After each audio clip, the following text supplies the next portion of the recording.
Hello, my friends, and welcome back. Thank you very much for being with me again today. I found here two articles from Russia Today, and they seem to contradict one another. Not the articles per se, but the people involved in these articles claim two different things, opposite things, I mind you. And they are related to Ukraine's NATO membership. We have Antony Blinken, who came yesterday and said that Ukraine will be part of NATO, which is exactly what Russia says Ukraine won't be. That means, what are you going to do? World War III? End of the world? I told you that we have some zealots somewhere. Blinken could be one of them, but Blinken is not very bright. Blinken is a follower. And I have an article here from Russia Today, from today, the 5th of April, where it says US and Germany against inviting Ukraine into NATO, per New York Times.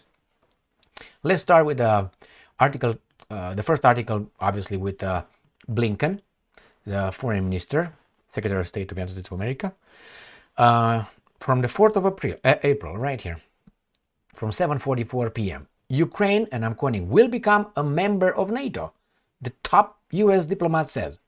You know what the implications are. The Russians will use nuclear weapons, right? They can't let that happen. Okay, I guess. Secretary of State Antony Blinken has insisted that Kiev will be allowed to join the Western military bloc. U.S. Secretary of State Antony Blinken has capped a meeting of NATO diplomats by doubling down on an issue that helped trigger the Russia-Ukraine conflict, allowing Kiev to join the Western military alliance. Remember, after I think the 1994 memorandum in Budapest in Hungary, I think the Ukrainians said that they will be neutral.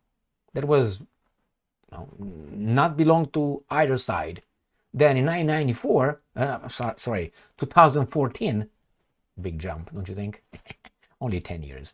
And in 2014, it was that coup that dragged Ukraine towards NATO, towards being in the joining, remember when that idiot, that illiterate, who was at Harvard and Yale, George W. Bush, remember? Yeah, the illiterate guy. Illiterate, but he did what he was supposed to for his team. What's going on, baby doll? Want to come out? Not yet. Remember in 2008 in Bucharest, NATO summit? Ukraine and Georgia will become NATO member states. And Putin said, what the hell are you talking about? What are you talking about? Ukraine is supposed to be neutral. Wasn't that the deal? Yeah, and it was actually not, obviously, yeah, it was. What the hell am I talking about? No, it wasn't 10 years. 994, 2004, 10 years. What am I talking about?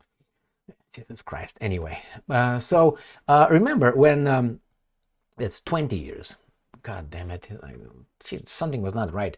1994, 2004, 2014, it's 20 years, not 10 years. But anyway, what can you do?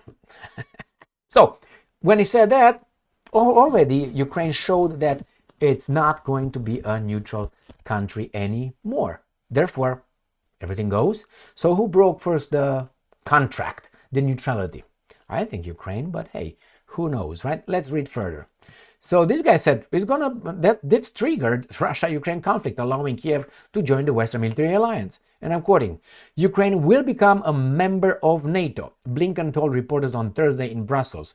And I'm quoting, our purpose at the summit is to help build a bridge to the membership and to create a clear pathway for Ukraine moving forward. Blinken made his comments at NATO foreign minister completed a two-day meeting to rally more international support for Kiev. He spoke at a press briefing along Ukrainian foreign minister, big round head Dmitry Kuleba, who argued that Ukraine, and I'm quoting, deserves to be a member of NATO. Why? Why do you deserve?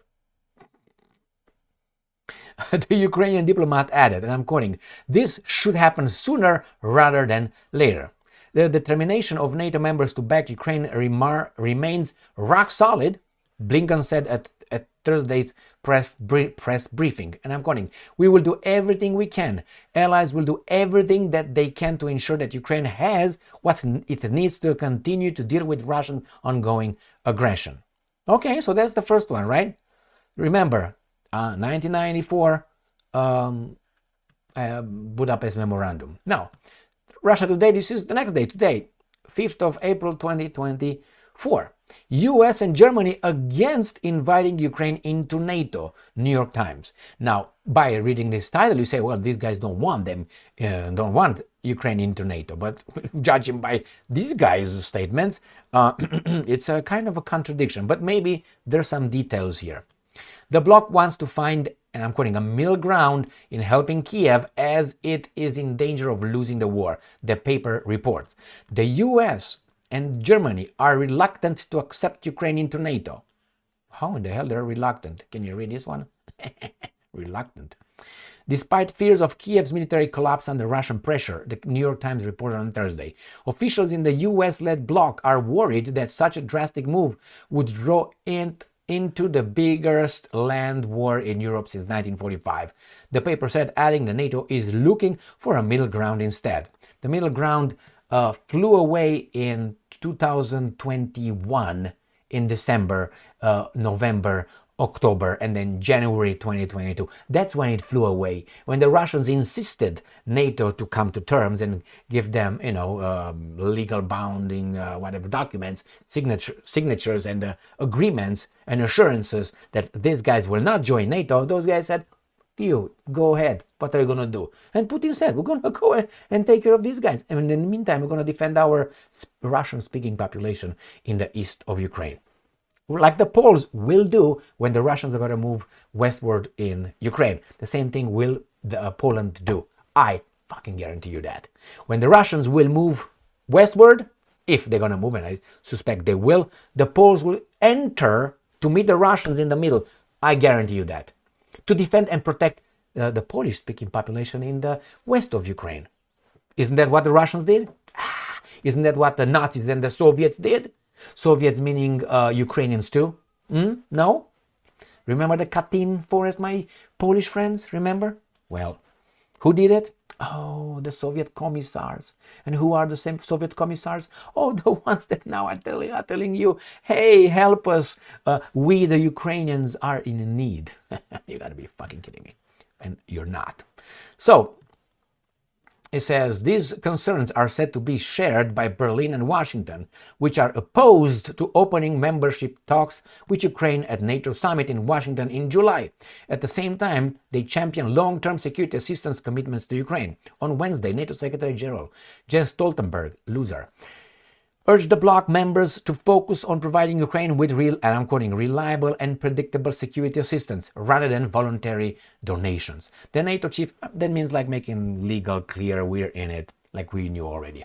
The NATO secretary, he's not a chief, he's a secretary, reportedly proposed a 5-year 100 billion euros, that's $107 billion package of military aid to Kiev, I think 4 years, 5 years, he said. 5-year, which would also see the bloc take on more responsibility rather than the US in terms of coordinating assistance. That means the US will make these guys unbelievable. After they told these guys, you got to impose sanctions on on Russia. Now they tell them, oh, you know what, you have to fund that war, not us. We don't have to do it because you are close. It's Europe's problem. Well, who ignited, who put all the wood over there, who put the fire starter liquid, who threw the little spark in it, who fanned it, and they say, you know what, now we're gone. It's your garbage, bye-bye. And if not, you're bad too. And they can't be bad because Al Capone will come and smack them just like this. So several Western diplomats told the New York Times, however, that this plan appears elusive at the moment. A former U.S. ambassador to NATO, Ivo Dalder, said that Washington appears to be tacitly opposed to the initiative, which would diminish its role in coordinating the assistance.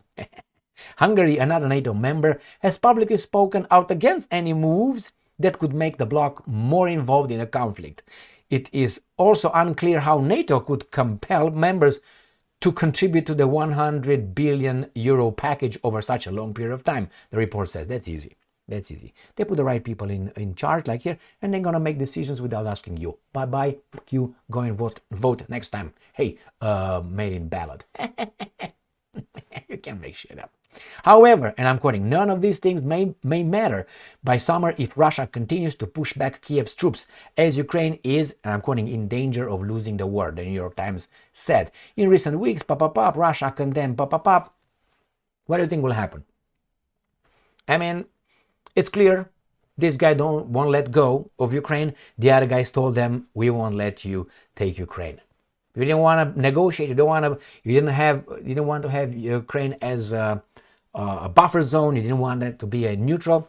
Now we're not going to let that happen. And they told them over and over, you guys come towards us with each and every NATO expansion. You come towards us, and we're supposed to just what? At the moonlight or something? I mean, please. And remember, NATO is still there. Why is NATO still there? After 1990, 1991, why is it still there? Well, you know why. Al Capone could not let go. It was Al Capone's chance. It was United States' chance to show Pax Romana. I'm sorry, Pax Americana. by how? And then peace. And you remember what kind of peace it brought. It was Iraq. Then it was how do you call it? Yugoslavia, Serbia. Then it was again Iraq. Then it was Afghanistan. Then it was Libya. Then it was Syria. Then it was there were many attempts on Iran. Now they're trying to do it in Taipei. And wherever. It seems like they can't win wars. They just can start wars and drop the shit and, like burning that house, but not being able to take over. Just burn houses left and right, and then look around and say, okay, we're going to come again with the Marshall Plan. This guy thinks the Marshall Plan is going to work again. So we're going to just get involved a little bit, make sure you fuck yourselves, and then we come and you buy everything you got. And we take over. That's what happened after the Second World War. Yes, Marshall Plan played its role to a certain extent. And the other one was buying the Germans' industry. That's what they did. What do you think was those carpet bombing at the end of the war when Germany was done? What do you think Dresden was bombed? And not only Dresden, what was the other one? Hamburg. I think Hamburg and Dresden weren't that bombed the shit. Why do you think? So they can reconstruct. Marshall Plan. How did they do it? Remember when Henry Ford, the good guy, Henry Ford, yeah, that guy, Henry Ford, the first one. I went to his grave, beautiful. Not what you would expect. But anyway, Henry Ford was offered Volkswagen, and he said, what the fuck am I going to do with that company? He was offered it. Remember, Krupp and others were just given and taken, and the guy said, well, we're not going to do it, we're not going to do it. And then they took over.